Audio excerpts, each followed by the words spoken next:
December 7, 1941, Pearl Harbor, Hawaii.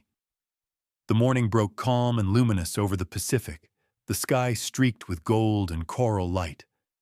On the island of Oahu, sailors stirred aboard battleships moored in neat rows along Battleship Row. The bugles sounded reveille. Coffee percolated in the mess halls. It was a Sunday. The men of the U.S. Pacific Fleet expected another lazy day under the tropical sun. They could not know that within the hour the world would change forever. Across 3,400 miles of open ocean, a Japanese strike force, Kido Butai, was already slicing through the waves under radio silence. 6 carriers led the formation: Akagi, Kaga, Soryu, Hiryu, Shokaku, and Zuikaku. On their decks sat 353 aircraft engines primed for war.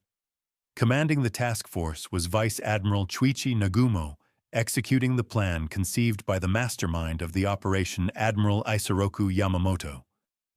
The goal was simple yet audacious: cripple the U.S. Pacific Fleet in a single overwhelming blow, securing Japan's dominance in the Pacific before America could respond. The road to this moment had been paved by years of tension. Since Japan's invasion of China in 1937 and its later expansion into French Indochina, relations with the United States had deteriorated sharply. America had imposed oil embargoes and frozen Japanese assets, threatening the very fuel supplies that powered Japan's empire. To the Japanese High Command, war was now a necessity of survival. To Washington, negotiation still seemed possible. Even as the strike force approached, Hawaii diplomats in Tokyo met with U.S. officials pretending to pursue peace, while Yamamoto's carriers sailed toward destiny. In the early dawn hours of December 7th, Japanese reconnaissance planes swept over Oahu, transmitting their coded signal, "All clear, surprise achieved." On the flight decks, pilots tightened their harnesses and bowed their heads in brief prayer. At 6:00 a.m., Nagumo gave the order, "Launch the attack." The first wave roared into the air, torpedo bombers, dive bombers, and fighters rising into the crimson sky like a steel swarm. Back at Pearl Harbor, radar operators at Opana Point detected a massive formation approaching from the north. They assumed it was a group of incoming American B-17s from California. The warning was dismissed. The fleet slept on. The seconds ticked toward catastrophe. At 7:49 a.m., Commander Mitsuo Fuchida's voice broke the radio silence. "Tora, Tora, Tora, Tiger, Tiger, Tiger," the code word for complete surprise. Moments later, the first Japanese planes dove out of the sun. The Sunday calm erupted into fire and thunder. By the time the echoes would fade, America's illusion of distance and safety would be gone forever. The Pacific had become a battlefield, and the world had entered a new age of total war. At 7:55 a.m., December 7, 1941, the first wave struck. It began with a shriek from the sky, the dive bombers of the Imperial Japanese Navy plunging through the clouds, like hawks descending on prey. The tranquility of Pearl Harbor shattered in an instant. Sirens screamed, sailors stumbled from their bunks, and the first torpedoes streaked low across the water, white trails carving the harbor's surface toward the anchored giants of the U.S. Pacific Fleet. The USS Oklahoma was among the first to be hit. Within minutes, as multiple torpedoes tore open her hull, the battleship began to capsize, trapping hundreds of men below deck. Nearby USS West Virginia and USS California took direct torpedo hits, flames leaping from ruptured fuel tanks. The harbor, once serene, became a cauldron of black smoke, burning oil and flying metal. At Ford Island, mechanics and pilots of the U.S. Army Air Corps rushed toward their planes. P-40s and B-17s lined up neatly along the runways. Before they could take off, Japanese Zero fighters strafed the tarmac with machine gun fire. Aircraft erupted into fireballs. Men dove for cover behind fuel drums that exploded seconds later. Within minutes, America's air defense at Pearl Harbor was crippled. At Battleship Row, the Japanese pilots displayed terrifying precision. Torpedo bombers skimmed just above the waves, releasing their deadly loads from mere hundreds of meters away. High above them, dive bombers screamed down from 10,000 feet, dropping armor-piercing bombs with uncanny accuracy.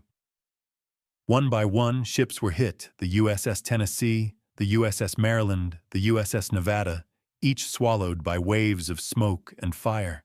At the center of the harbor lay the USS Arizona, pride of the fleet. At 8:06 a.m., a 760-pound armor-piercing bomb pierced her forward magazine.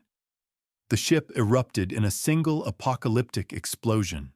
The blast lifted the Arizona out of the water, split her hull, and sent a column of flame and debris 600 feet into the air. Over 100 men died instantly, more than half the total casualties of the attack. All across Oahu, chaos reigned. Communications were down, anti-aircraft crews scrambled to their stations, and commanders tried to make sense of the unthinkable Japan had struck, without warning, without declaration. Soldiers fired wildly at the sky. Smoke obscured the sun, and explosions echoed through the valleys. Civilians watched in horror from rooftops as the harbor burned. By 8:30 a.m., the first wave withdrew, leaving devastation in its wake. Yet the sky was not empty. Far beyond the smoke, a second wave of Japanese bombers was already on its way. And below, among the flames and sinking ships, the survivors began to fight back whatever guns still worked, whatever courage remained. The real battle for Pearl Harbor had just begun. By 8:40 a.m., the roar of engines returned. The second wave of the Japanese attack swept in from the north and west, 167 aircraft, under Lieutenant Commander Shigekazu Shimazaki, their targets now clearly defined in the black smoke rising from Pearl Harbor. The harbor was already a vision of hell. Oil fires spreading across the water, shattered masts sticking from the sea, and thousands of men fighting to save what could still float. But the worst was not over. The second wave struck with precision. Dive bombers targeted the naval airfields at Hickam Bellows, and Kaneohe determined to erase any chance of American counterattack. Hangars burst apart under 500-pound bombs, scattering debris and burning fuel across the tarmac. At Hickam Field, the barracks took a direct hit. 35 airmen killed instantly, dozens more buried in rubble. The American response was brave but chaotic. Machine guns on truck mounts rattled toward the sky, and any surviving fighter pilots scrambled to launch what aircraft remained. A handful managed to get airborne. Lieutenants Taylor and Welch in their P-40 Warhawks, and within minutes they shot down several Japanese planes over Ewa Plain. Against impossible odds, a spark of resistance was lit. In the harbor, the surviving battleships fought back as best they could. Crews of the USS Maryland, USS Tennessee, and the still-burning USS Nevada kept firing their anti-aircraft guns until barrels overheated. Smoke choked the gunners. Shells burst above, raining shrapnel onto the decks. The USS Nevada, trying to make for open sea, became a moving beacon for Japanese bombers. She was struck repeatedly, finally beached near Hospital Point to prevent blocking the channel. Her crew, blackened, bloodied, but alive, refused to abandon her until ordered. All across Oahu, communications and command were breaking down. Admiral Husband E. Kimmel, watching from the naval headquarters, could hardly believe what he saw. The once proud Pacific Fleet burning before his eyes. At Army headquarters, General Walter Short struggled to coordinate a defense with nearly every aircraft destroyed. Messages from Washington warning of possible Japanese aggression had arrived too late. The Japanese pilots circled methodically, finishing what the first wave had begun. Torpedo bombers struck fuel depots and maintenance yards. Dive bombers blasted the dry docks and repair facilities, ensuring the fleet would remain crippled for months. Then, as quickly as they had come, they turned back to the North mission complete. By 9:45 a.m., the guns fell silent. The attack had lasted barely 2 hours. In that time, 8 battleships were damaged or destroyed, 188 American aircraft lost, and over 2,400 Americans killed. The fires still raged, black columns of smoke coiling upward into a sky now empty of enemy planes. But for the men below, dazed, burned, and covered in ash, the silence that followed was worse than the noise. Because in that silence, they understood the world they knew had ended, and a new, terrible war had begun. By midday December 7, 1941, the fires at Pearl Harbor still raged. The Japanese planes were gone, but the battle was far from over. The survivors, sailors, engineers, medics now fought a new war against fire, flooding, and despair. Across the harbor, twisted steel groaned and hissed under sheets of flame. Ships lay broken masts and turrets jutting from oily water. Men crawled across decks slick with fuel, dragging the wounded toward the few areas still above the waves. The USS Arizona was a blazing tomb, her hull still glowing from the detonation of her magazines. Nearby, the USS West Virginia and USS Oklahoma lay capsized, hundreds trapped inside. From within the overturned hulls came faint, hammering, desperate signals from men still alive. Rescue crews rushed in small boats through burning oil slicks, cutting through hulls with torches. The air was thick with the acrid smell of smoke and salt, punctuated by the crack of ammunition cooking off in the heat. At Ford Island, airmen who survived the bombing worked side by side with Navy personnel, turning wrecked planes into makeshift barricades to protect the wounded from secondary explosions. Medics set up triage stations along the shoreline, using tarps and shattered lifeboats for cover. The wounded, their uniforms charred and faces blackened, lined up silently as morphine and bandages ran short. Hospital staff at Tripler Army Medical Center treated hundreds by candlelight when power failed. Amid the destruction, acts of extraordinary courage emerged. On the USS California, Ensign Herbert Jones refused to abandon his post, helping wounded men escape until trapped by fire. On the USS West Virginia, sailors like Doris Dorie Miller, a mess attendant with no formal combat training, manned anti-aircraft guns, shooting down enemy planes even as his ship sank beneath him. His bravery would later make him the first African American to receive the Navy Cross. By afternoon, the sound of battle had been replaced by the roar of fire pumps and the shouts of rescuers. Tugboats pushed burning hulks away from the docks to prevent further explosions. Divers descended into murky water, searching for trapped men. Some found pockets of survivors, others found only silence. The U.S. Pacific Fleet, once the pride of America's power, now floated in ruins, a graveyard under the Hawaiian sun. Yet even amid the devastation, determination began to take root. Crews raised flags over surviving ships, smoke-stained but unbowed. Messages flashed from command posts across Oahu, "We are still in action." The attack had shattered Pearl Harbor, but not the resolve of those who survived it. By nightfall, the fires had dimmed to embers. The survivors stood amid the wreckage, exhausted, silent, staring at the horizon. The stars emerged over a dark sea, and in their reflection, America's resolve began to burn anew. Night fell over Pearl Harbor like a curtain of ash. The fires still burned across the water, flickering orange against the black sky. The smell of oil, salt, and death hung in the air.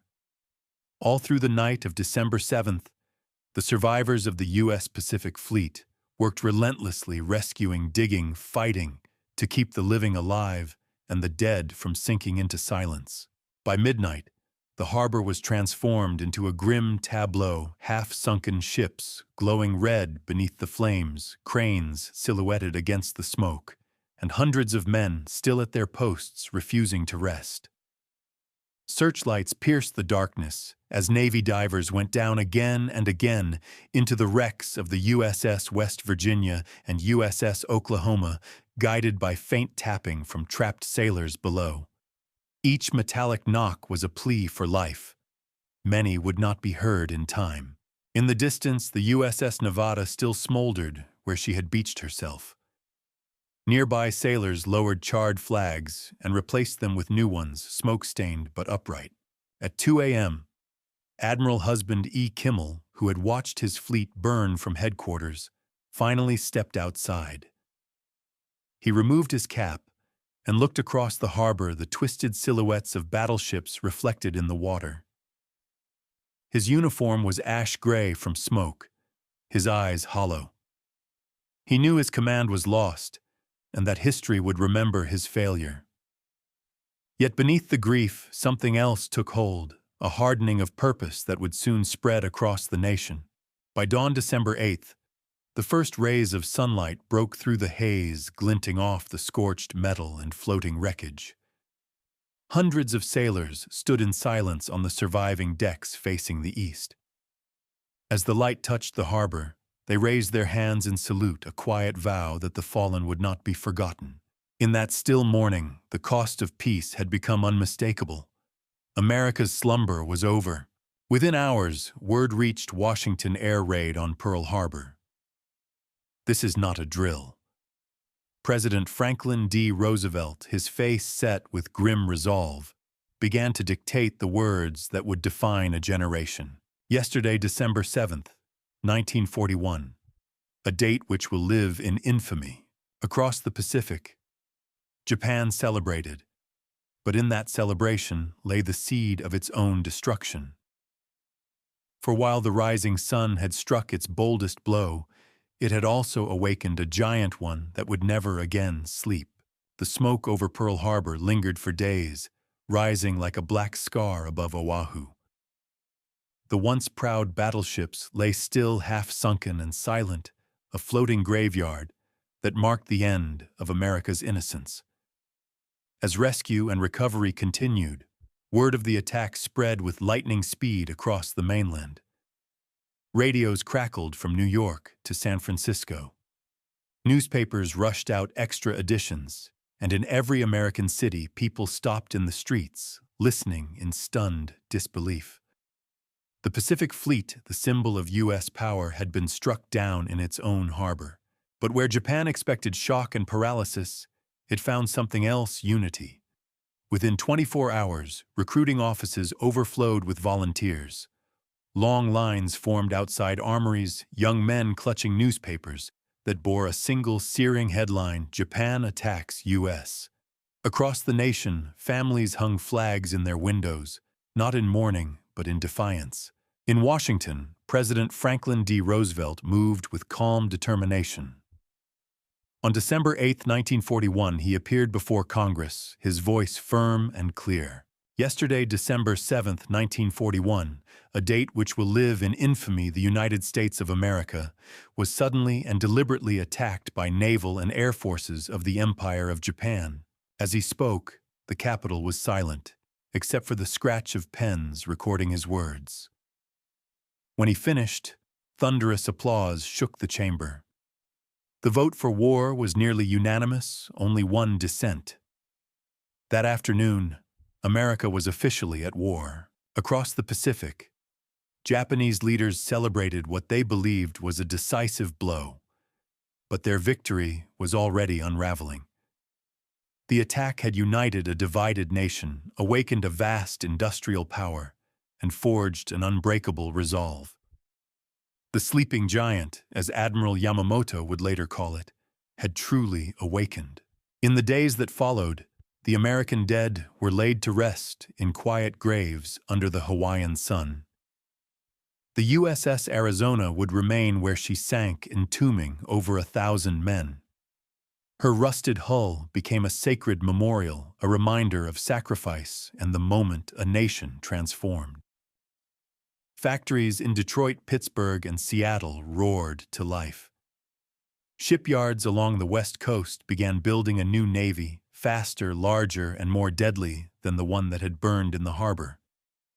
The stars and stripes, once tattered and smoke-stained, now flew from every home and factory across the land.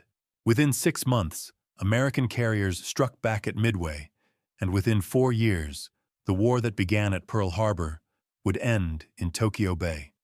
The cost was immense, millions dead cities in ruins, but from that devastation emerged a new world order with the United States at its center.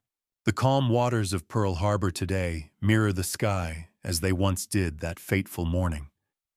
But beneath their reflection lies history, the wrecks, the silence, and the echo of that single day that changed the course of humanity. Pearl Harbor was not just the beginning of a war, it was the moment a nation found its destiny.